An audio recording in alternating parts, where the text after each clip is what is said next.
Welcome to RTV. ప్రస్తుతం నేను కనకదుర్గ బ్యారేజ్‌కి సంబంధించిన విజయవాడలోని కనకదుర్గ బ్యారేజ్‌కి సంబంధించిన కృష్ణా నది పరివాహ ప్రాంతంలో ఉన్న మీరు చూసుకుంటే కనకదుర్గ బ్యారేజ్ మనకు కనపడుతుంది. బ్యారేజ్ మీద వాహనాలు వెళ్తున్న పరిస్థితి.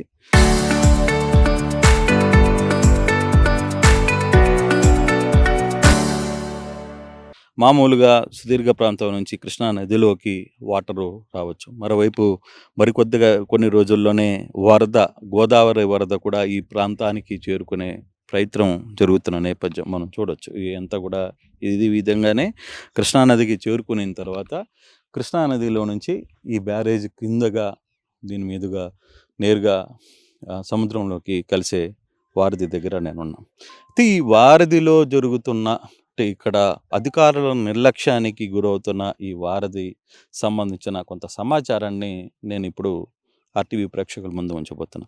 మనం గాని చూసుకుంటే ఈ వారధిలో ఎటువంటి ప్లాస్టిక్ వ్యర్థ పదార్థాలు ఈ వారధిలో పెద్ద ఎత్తున చేరుకున్నాయో, ఒక కిలోమీటర్ మేరకు ఇది ఎందుకు చేరుకున్నాయి అనేది చాలా క్లియర్‌గా చెప్పే ప్రయత్నం అయితే నేను చేయబోతున్నాను. దీనికి సంబంధించి పూర్తిగా వివరాలు అందించబోతున్నాను.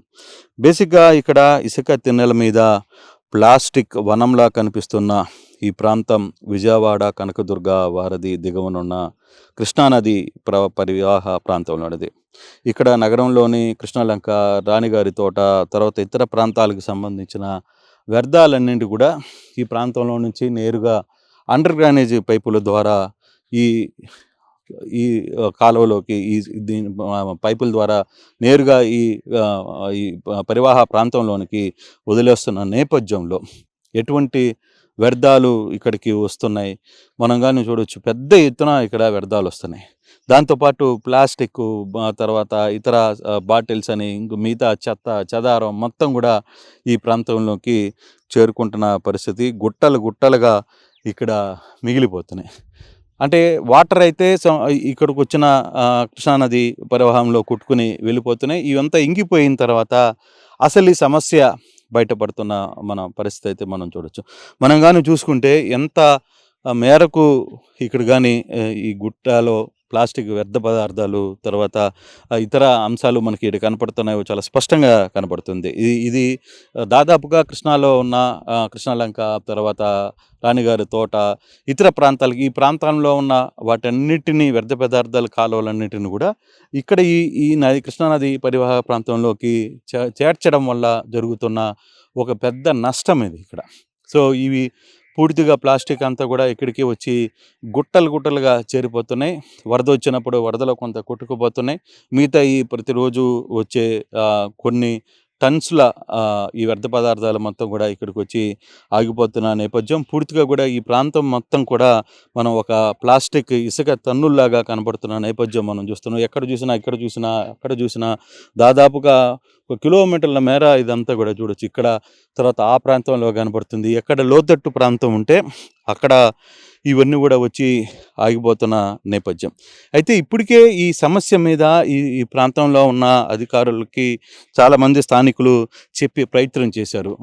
కృష్ణానది పరివాహక ప్రాంతం మొత్తం కూడా పూర్తిగా కూడా ప్లాస్టిక్ అండ్ చెత్తతో మునిగిపోతోంది. దీనివల్ల తీవ్రమైన ఇబ్బందులు కలుగుతున్నాయి, తీవ్రమైన నష్టం పర్యావరణానికి జరుగుతోంది అని చెప్పి ఎన్నిసార్లు ఇక్కడున్న కార్పొరేషన్ అధికారులకు, మున్సిపాలిటీ అధికారులకు చెప్పినా మాకు ఎటువంటి సమస్య తీరడం లేదు. ఎందుకంటే ఇప్పుడు ఈ రిటైనింగ్ వాల్ ఉంది. ఈ రిటైనింగ్ వాల్కి పక్కనే చాలామంది ఈ ప్రాంతవాసులు అందరూ కూడా కృష్ణలంక డౌన్, తర్వాత రాణిగారి తోట వాళ్ళందరూ కూడా ఇక్కడే ఉంటారు. అక్కడున్న చెత్త మొత్తాన్ని కూడా వేరే ప్రాంతానికి తరలించాల్సిన అధికారులు ఏం చేస్తున్నారు, ఆ పైప్ లైన్ల ద్వారా ఇక్కడికి వదిలేస్తున్నారు, కృష్ణానదిలోకి వదిలేస్తున్నారు. అంటే ఈ బ్యారేజ్ కింద ఉన్న ఈ ప్రాంతంలోకి వదిలేస్తున్నారు. దాంతో ఒక్కసారిగా ఇక్కడికి మొత్తం కూడా చెత్త చెదారం అంతా వస్తుంది. వచ్చిన తర్వాత ఏమవుతుంది, ప్లాస్టిక్ మాత్రం ఇక్కడ చూడొచ్చు ఎంత ప్లాస్టిక్ పేరుకుపోయిందో. ఇక్కడ చూడొచ్చు కొన్ని టన్నుల ప్లాస్టిక్ ఇక్కడ పేరుకుపోయింది మనకి చాలా క్లియర్గా కనబడుతుంది. అయితే ఇది ఇప్పటికీ చాలాసార్లు దీనికి సంబంధించిన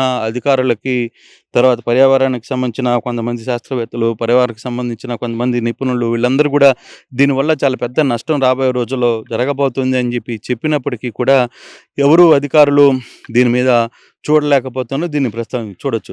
ఈ ప్రాంతంలో వదిలిన అంటే దాదాపుగా మనం చూసుకుంటే ఎక్కడి నుంచి కనపడుతుంది చూడండి. అక్కడ కనపడుతున్న ఆ కాలువల ద్వారా అక్కడి నుంచి వాటర్‌ని అండర్ డ్రైనేజ్ ద్వారా తీసుకొనొచ్చి వీటిలో కలిపేశారు. దీంట్లో కలపడం వల్ల జరిగిన నష్టం కొన్ని కిలోమీటర్ల మేరకు ఇక్కడ ఈ ప్లాస్టికు, చెత్త, చెదారం పూర్తిగా కూడా ఆగిపోయిన పరిస్థితి చాలా స్పష్టంగా కనపడుతుంది. దీనివల్ల పెద్ద సమస్య రాబోతుంది. దీనివల్ల చాలా ఇబ్బందులు ఉన్నాయి. ఈ ప్రాంతం వాసులకు కూడా చాలా ఇబ్బందిగా ఉంది.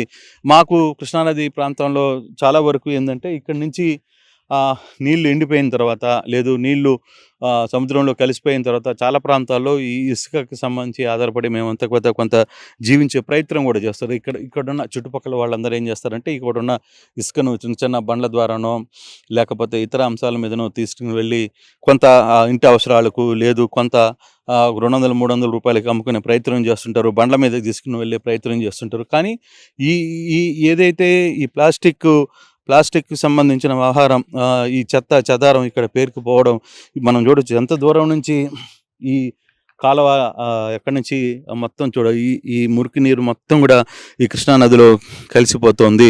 దీనికి ఆల్టర్‌నేటివ్ ఏంటి? దీన్ని ఎలా చూడాలి? అంటే పర్యావరణానికి చాలా పెద్ద పెనుముప్పు. ప్లాస్టిక్ పెద్ద ఎత్తున ఇక్కడికి చేరుకోబోతున్న పరిస్థితులు మనం చూస్తున్నాం. ఎంత పెద్ద స్థాయిలో ఇసుకకి సంబంధించి అంటే ఈ ప్రాంతంలోకి నీళ్లు రావడం, నీళ్లతో పాటు చెత్త చెదారం అంతా కూడా రావడం వీటన్నిటిని చూసుకుంటే ఎక్కడ చూసినా ఈ పెన్నా నది కృష్ణానది నదీ పరివాహక ప్రాంతంలో కానీ మనం కానీ చూసుకుంటే కృష్ణానది మొత్తం కూడా ఈ ప్లాస్టిక్‌తో నిండిపోయిన పరిస్థితి. ఎక్కడ చూసినా ప్లాస్టిక్కు, చెత్త, చెదారం మాత్రమే కనపడుతుంది. ఇవన్నీ కూడా ఎప్పుడు కనపడుతున్నాయి?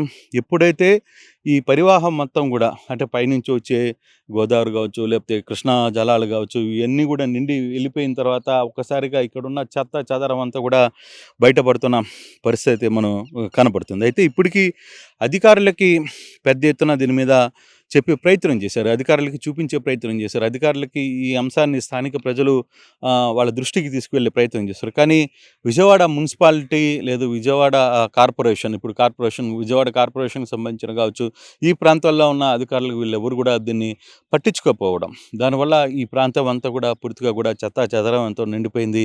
ఇలాగే గాని కొనసాగితే మరో సంవత్సరంలో ఈ నదీ ప్రవాహం మొత్తం కూడా అంటే కనకదుర్గ బ్యారేజ్ దగ్గర ఉన్న ఈ ప్రాంతం మొత్తం కూడా పూర్తిగా కూడా ఈ ప్లాస్టిక్ వ్యర్థ పదార్థాలతో నిండిపోయే అవకాశం ఉంది. చాలా విపత్కరమైన పరిస్థితులు రాబోతున్నాయి అనేది ఇక్కడున్న స్థానికమైన పరిస్థితులు. కానీ ఏదైనా దీనికి సంబంధించిన ఇది క్లీన్ చేయడమో లేకపోతే ఈ అండర్ గ్రేజ్ వాటర్‌ని దీంట్లో కలపకుండా వేరే ప్రాంతాలకి తరలించడము. దీన్ని ఇప్పుడు చాలా వరకు కూడా వేస్ట్ మేనేజ్మెంట్ కింద లేకపోతే ప్లాస్టిక్‌ని రీసైక్లింగ్ చేసే పద్ధతులు చాలా ఉన్నాయి. వీటన్నిటిని ఈ ప్రాంతాన్ని అక్కడికి తరలించి వీటిని ప్లాస్టిక్‌ని రీసైక్లింగ్ చేయడం లేదంటే అటువంటి అంశాల మీద దృష్టి పెట్టాల్సిన అవసరం ఉంది అనేది ఇక్కడ నగరవాసులు కోలుకుంటున్న పరిస్థితి. ప్రధానంగా కృష్ణలంక రాణితోటకి సంబంధించిన మొత్తం ఈ కాలనీలో ఈ ప్రాంతాల్లో ఉన్న చెత్త చెదారం మొత్తం కూడా ఈ ప్రాంతానికి రావడం వల్ల జరుగుతున్న ఈ ప్లాస్టిక్ మెనుముప్పు నుంచి మమ్మల్ని కాపాడండి అని చెప్పి స్థానిక ప్రజలు కోరుకుంటున్న పరిస్థితి. Photo studio.